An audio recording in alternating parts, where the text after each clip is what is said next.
This is Dylan FM, a Freak Music Club podcast on Bob Dylan. If you love Dylan, you're in the right place. This season, we're going deep on Time Out of Mind to celebrate its 25th anniversary. Here's your host, Craig Danieloff.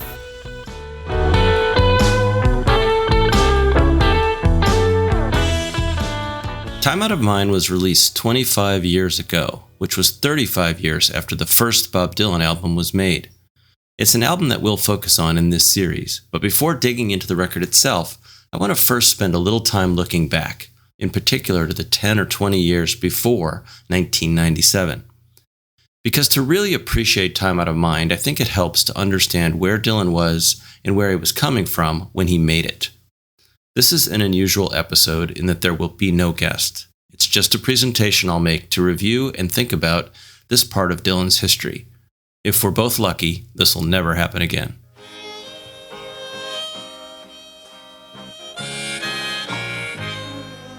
Time Out of Mind is an important album in Dylan's career. It was his first universally acclaimed masterpiece work since 1975's Blood on the Tracks, which means he hadn't had this kind of reaction in over 20 years, and in fact had been suffering some of the worst reviews of his career. The release of Time Out of Mind changed the way Dylan was thought of from 1997 right through today. Bob Dylan's career can be divided into phases in many ways, but let's look at it through one really simplistic breakdown into 4 parts. Part 1 is the superstar years, 1962 through 1977. 15 years. He explodes onto the folk and then rock scene and goes through the acclaim of Blood on the Tracks with the Desire and Rolling Thunder afterglow, near constant acclaim and celebration. Next phase we'll call Has-Been, 1977 through 1996. Here we have 20 years where Dylan had mixed results commercially, went through a lot personally, the world changed quite a bit, and he grew far past the age where people are supposed to be productive stars in popular music. Next comes The Old Master, 1997 through 2015. 18 years. With Time Out of Mind, Dylan suddenly figured it all out again.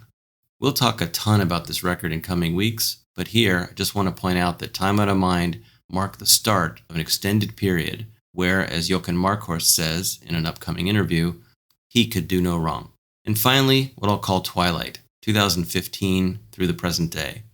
Dylan shifted gears again in 2015 with the Sinatra albums and static set lists with a play-like presentation, and then the miraculous Rough and Rowdy Ways.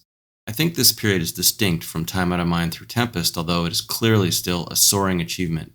Serious Dylan fans know that this whole breakdown is a massive oversimplification and in many ways entirely unfair. There are at least a dozen substantially distinct periods in which any serious analysis of Dylan's career would have to mention. And within phases, things are not entirely consistent. There are usually things going on even within a year, a weak album or strong concerts, and even more so within a longer period. I agree with Dylan's own assertion that he is usually unfairly compared to himself. The albums that sometimes get rough treatment in casual conversations among Dylan fans, Empire Burlesque or even Knocked Out Loaded, are still Dylan albums and full of wondrous songs and performances, and many of us would take those albums over the best work from almost anyone else. Nevertheless, there is a point to be made with this simplified breakdown. Dylan's 60 years in the business can be looked at as one phase of nearly universal acclaim, one phase that was quite erratic and not broadly loved or appreciated, and a third phase that began with Time Out of Mind and is again of generally universal acclaim.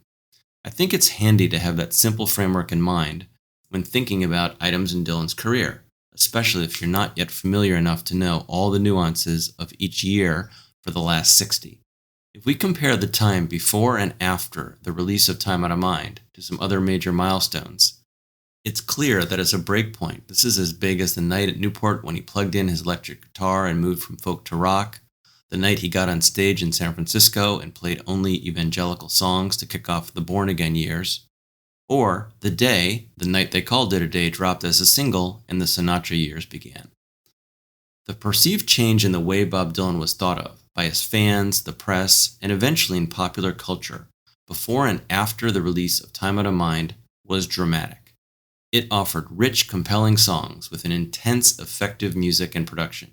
And perhaps more importantly, it conveyed a sense of mission, direction, and purpose in a way that Dylan had not done in a long time.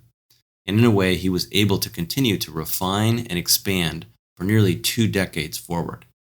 The remainder of this series is going to look at the release and creation of Time Out of Mind, get reactions from many people to it, dive deep into the songs it contains, and look at what happened after.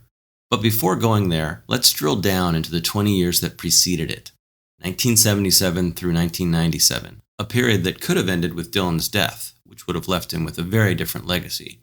But we'll look at all this in order to appreciate the creation of Time Out of Mind.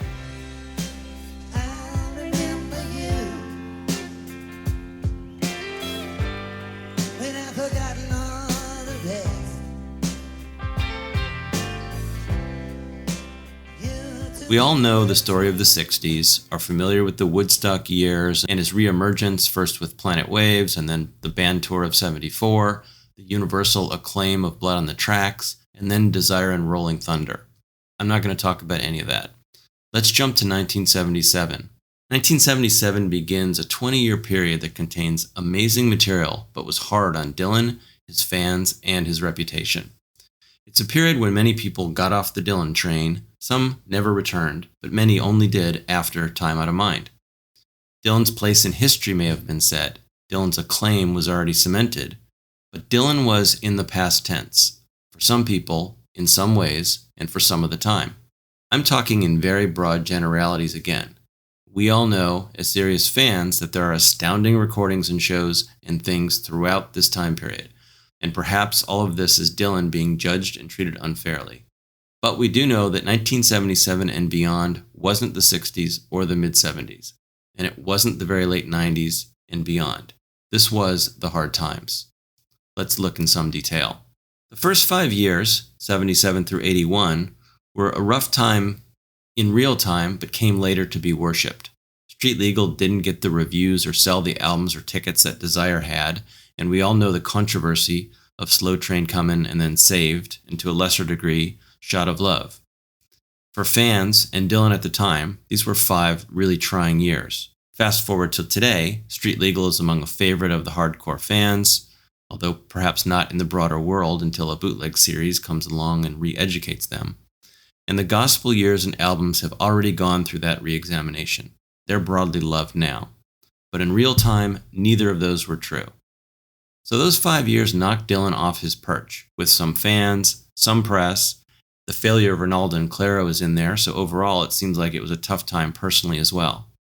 And of course, Bob Dylan got divorced in 1977. And while I don't want to get too much into his personal life because it's so speculative, it certainly appears that this is a massive and non-positive event in his life, one that may have echoed for many years. Now I want to run through a bunch of years very quickly, to list the facts about what they contained and to give a little sense for each of them. 1982, Bob is 41 years old, performs no live shows for the first time since 1973, and records and releases no albums. There could be many reasons for this, but it's probably not the sign of a surging career and a man full of boundless creativity and energy. 1983, again, no live shows, but he does record Infidels, and thanks to Springtime in New York, we know a lot about that. Again, one of the interesting things about Dylan is even when he's on a relative quiet or low period, there are really interesting and excellent things going on. 1984, no new album recorded, but this is the year of the great Letterman appearance with the Plugs promoting Infidels. Dylan starts touring again with some great shows in Europe, the real live album is recorded, and we have endless great bootlegs to show that live shows actually remain solid in this period. 1985, we get Biograph, something looking backwards. There are no live shows, but he reportedly played mandolin with a bar band in Jackson Hole, Wyoming. Somebody find me a tape. 1986, Knocked Out Loaded is recorded and released, Hearts of Fire is filmed. These are 2 titles associated with the nadir of Dylan's career. He does, however, do the True Confessions tour with Tom Petty, which has a lot to like.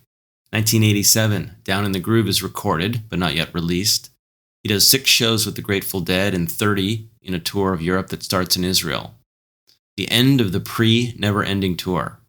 1988, Down in the Groove gets released, as is Traveling Wilburys Volume 1. And in August, the Never-Ending Tour begins, in June in Concord, California, and Dylan turns in 71 shows by December. 1989, a bright spot with Oh Mercy.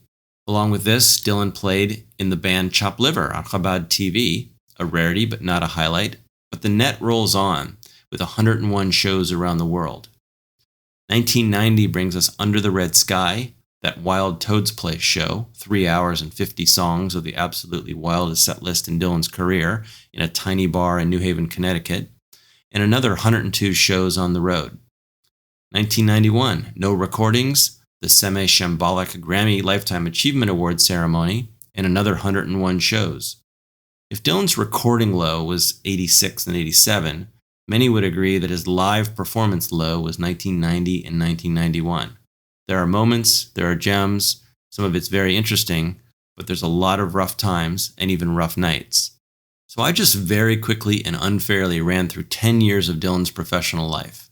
It's not without highlights, but compared to the first 15 or 20 years of his career, or the last 25 from today, it stands in stark contrast. There's one great album, Oh Mercy, some enjoyable and interesting shows, but perhaps none that would make the top 10 of his career. On the plus side, the seed of the never-ending tour was planted. 1992 brings us Good As I've Been to You, a covers album. Clean, done with care and quality, interesting to hear. It's nice to find Bob alone with a guitar again. But some called it a simple contract fill, and many believed it. And the 30th anniversary celebration was held in New York City, which Howard Sounes told us about in the last episode. For the year, another 90 shows of the never-ending tour. 1993, maybe we're seeing some seeds sprout. World Gone Wrong comes out in October, the Amazing Supper shows take place in November, and another 80 shows get put in the books. World Gone Wrong impresses a lot of people. On paper, it's Good As I've Been to You Part 2, but on the turntable, it's something else entirely. The liner notes are fire. Bob went home and he seems to like it there, which gives us something to love too. After 5 years of the never-ending tour, Bob may not have liked the lighting of the Supper Club shows, which is supposedly the reason they were never released on video, but the performances, new and old, are tight and compelling and beautiful. Something is happening. Maybe he's not dead. 1994. No recordings. More good things happen though, but it might not have looked like much forward progress. We have the lovely Great Music Experience show, which demonstrates that the man can still turn in a stunning performance. And Woodstock 94 is quietly seen everywhere as a surprisingly good performance for a guy who can give them but often doesn't do it when the cameras are rolling. We also have MTV Unplugged, which is apparently a matter of taste as some don't care for it, but all told, the footage and the rehearsals show that he's someone who's working hard, connecting with his old songs, and finding new and compelling ways to deliver them. 1995, again, no releases, but a fantastic live year with 116 shows, some with the Dead, and then he burst into fire in Europe with legendary shows in Prague and many other places, stunning shows in London with Elvis Costello, and live in concert at least, for established fans, the buzz is back. Now let's stop again. I've just talked about 4 years that delivered more excitement than the 10 before it. One excellent and one good covers LP, some really great tours, and many candidate best ever shows. Something's happening. By 1996, even though we don't know it, Dylan was working on Time Out of Mind. He may have started writing earlier, but the rumor is he called manager Jeff Rosen in the early part of the year and said he was writing songs on his farm in Minnesota. Howard Sounes reports that he played songs to Ronnie Wood in Ireland in the summer. By late summer, he plays songs for Daniel Lanois in New York City. And by fall, he's driving himself in a pickup truck to the Teatro Theater in Oxnard, California, and playing and singing new songs for Daniel Lanois and Mark Howard, as you'll hear about in our next episode. He books 83 more live shows that year, and by December, they have studio time booked in Miami to record the Time Out of Mind in early January. Everything is about to change.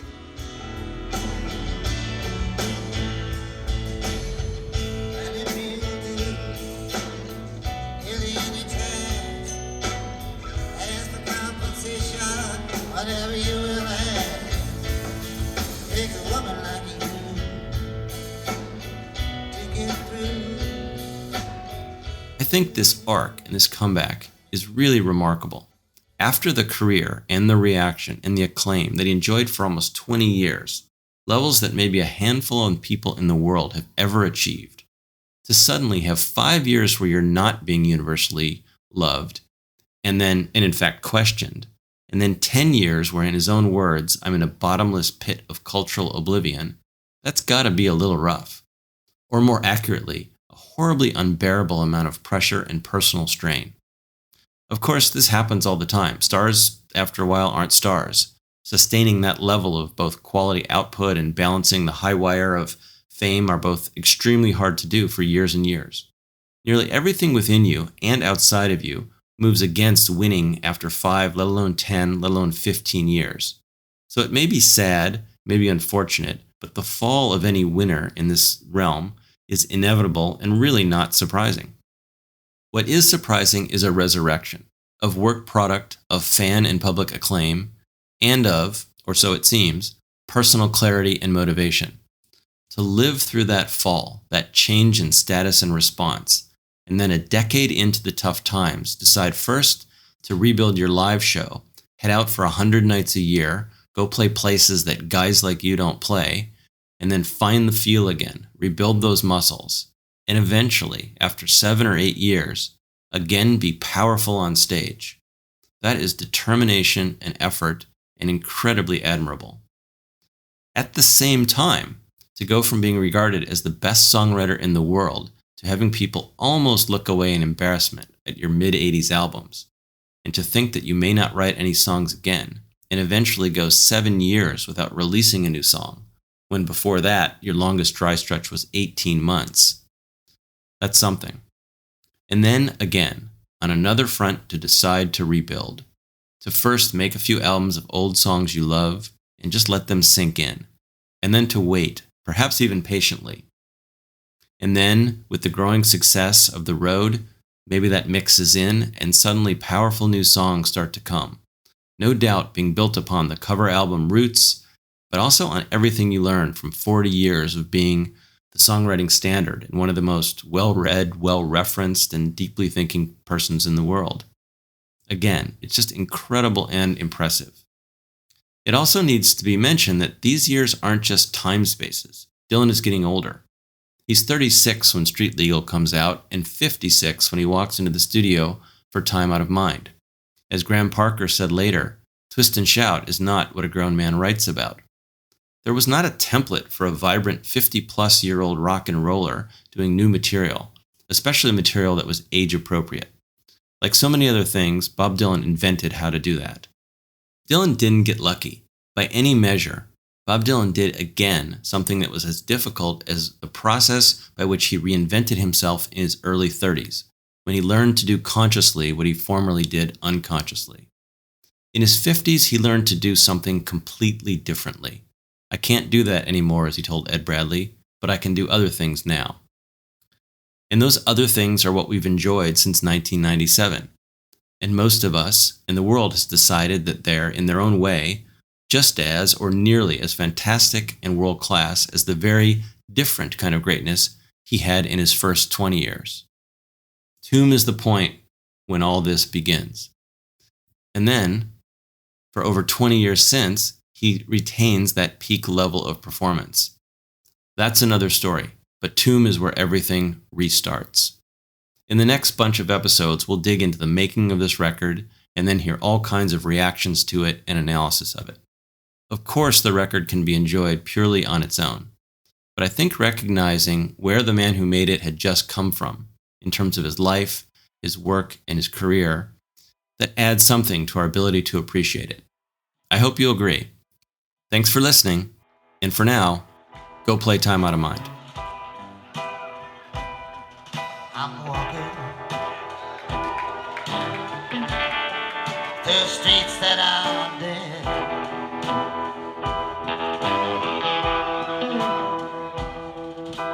Walking with you. Don't forget to subscribe and rate this podcast. It really helps. For bonus episodes and more, become a member at freakmusic.club/join. And you can follow us on Twitter or Instagram at FMC_Dylan. Thanks for listening. And the clouds are weeping.